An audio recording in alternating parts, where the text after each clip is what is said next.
श्री स्वामी समर्थ मित्रांनो, माझ्या चॅनलवरती तुमचे खूप खूप मनापासून स्वागत आहे।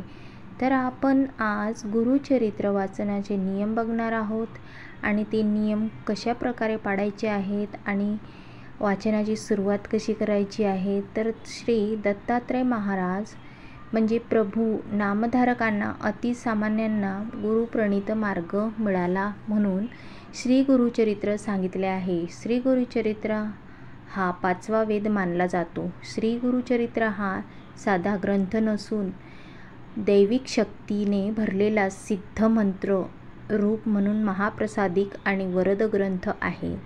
श्री गुरुचरित्राचे वाचन पारायण हे सुद्धा अंतःकरण आणि शुद्ध असताना केलेलं चालू शकतो, कारण की शास्त्रशुद्ध सप्ताह करण्यासाठीही सुद्धा याचे नियम पाळावे लागतात। तर आपण त्यांचे नियम बघणार आहोत। तर पहिला आहे श्री गुरुचरित्र सप्ताह। तर श्री गुरुचरित्र सप्ताह करताना प्रारंभ शक्यतो शनिवारी व सांगता शक्यतो शुक्रवारी करायची आहे, कारण शुक्रवार हा नृसिंह सरस्वती महाराजांचा निजानंदाचा दिवस असल्यामुळे आपण याची सांगता शुक्रवारी नक्की करावी। आणि दुसरा आहे श्री गुरुचरित्र वाचण्यापूर्वी आदल्या दिवशी म्हणजे शुक्रवारी एक गाय व 4 कुत्रे यांना गव्हाच्या पोळींचा नैवेद्य खाऊ घालावा। तिसरा आहे गुरुचरित्राचे वाचन। गुरुचरित्राचे वाचन पूर्व किंवा उत्तर दिशेला तोंड करून करायचे आहे आणि ते वाचण्यापूर्वी रोज श्री दत्त महाराजांच्या फोटोची व पोथीची पूजा करून एक माळ गायत्री मंत्र आणि एक माळ श्री स्वामी समर्थ या मंत्राचा जप करायचा आहे। श्री गणपती अथर्व शीर्ष वाचून पोथी वाचण्यास सुरुवात करायची आहे। तिसरा आहे श्री गुरुचरित्राचे वाचन पहाटे 3 ते सायंकाळी 4 या दरम्यान करायचे आहे। दुपारी 12 ते 12:30 ही वेळ श्री दत्त महाराजांच्या भिक्षेची असल्यामुळे त्यावेळेस पारायण वाचन बंद ठेवावे। चौथा आहे श्री गुरुचरित्राच्या वाचनाच्या कालावधीत अन्न घेऊ नयेत। आपली आई, पत्नी, बहीण यांच्या हातानेच अन्न खाण्यास हरकत नाही। उपवास करू नये। दोन्ही वेळेस सकाळ सायंकाळ एक धान्य म्हणून फराळ करावा। काही समस्या असल्यास स्वखर्चाने बाहेर खाण्यास हरकत नाही। 6वा आहे श्री गुरुचरित्र वाचनाच्या कालावधीत पुरुषांनी दाढीसुद्धा करू नये आणि वाढवू नये। स्वतःच्या हाताने दाढी करावी। तसेच या काळात चांबड्याऐवजी नायलॉन किंवा रबरी चप्पल जोड वापरल्यास हरकत नाही।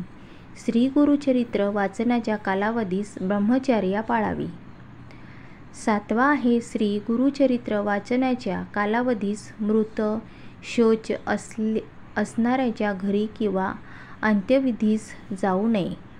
स्वतःच्या कुटुंबातील जर मृत शौच आले किंवा जनन शौच आले तर अशा वेळेस श्री गुरुचरित्र पारायण दुसऱ्यांकडून पूर्ण करावे, अर्धवट सोडू नये।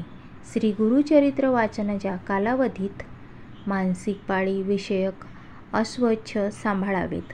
वेळोवेळी गोमूत्र शिंपडावे। 8वा आहे सप्ताह। सप्ताह कालावधीत रोज सकाळी व सायंकाळी श्री गुरुचरित्राच्या पोथीस नैवेद्य दाखवून आरती करावी।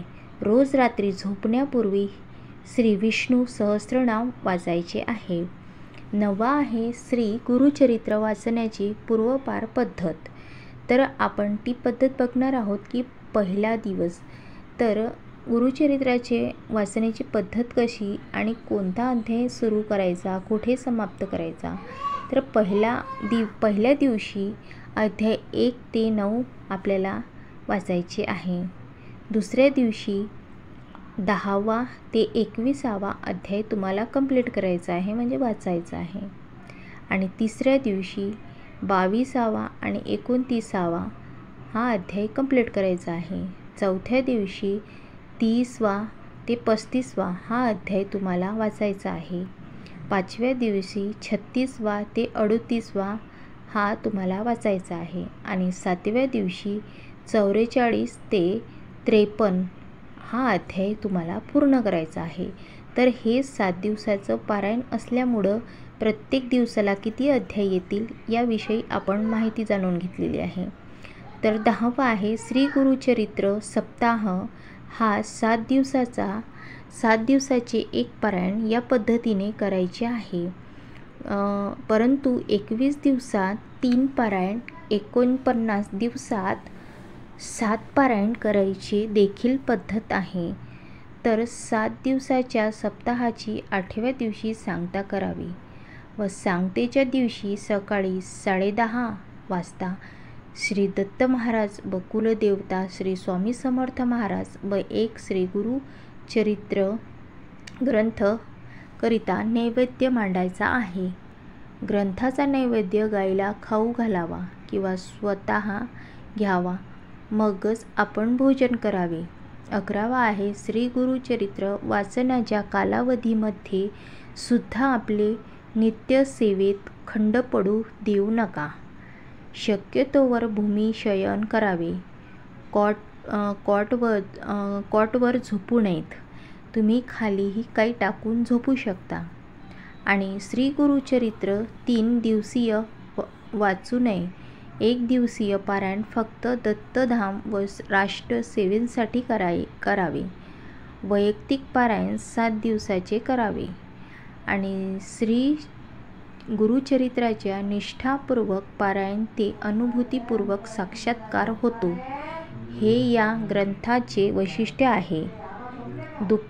दुःखितांना, वेगवेगळ्या प्रकारच्या शमितांना, असह्य आजार झालेल्या या जारण-मारण भानामती ग्रस्त झालेल्या या पितृदोष असणाऱ्या श्री गुरुचरित्र एकमेव साधन आहे।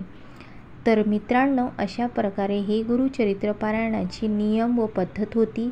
अशा प्रकारे तुम्हीही नियम पद्धत पाळा आणि तुमचे ग्रंथ संपूर्ण वाचायला सुरुवात करा। तर अशा प्रकारे गुरुचरित्र वाचनाचे नियम आहेत। तर व्हिडिओ आवडला असेल तर लाईक, शेअर, सबस्क्राईब नक्की करा। बेल आयकॉन क्लिक करा। श्री स्वामी समर्थ लिहायला विसरू नका। श्री स्वामी समर्थ। जय जय स्वामी समर्थ।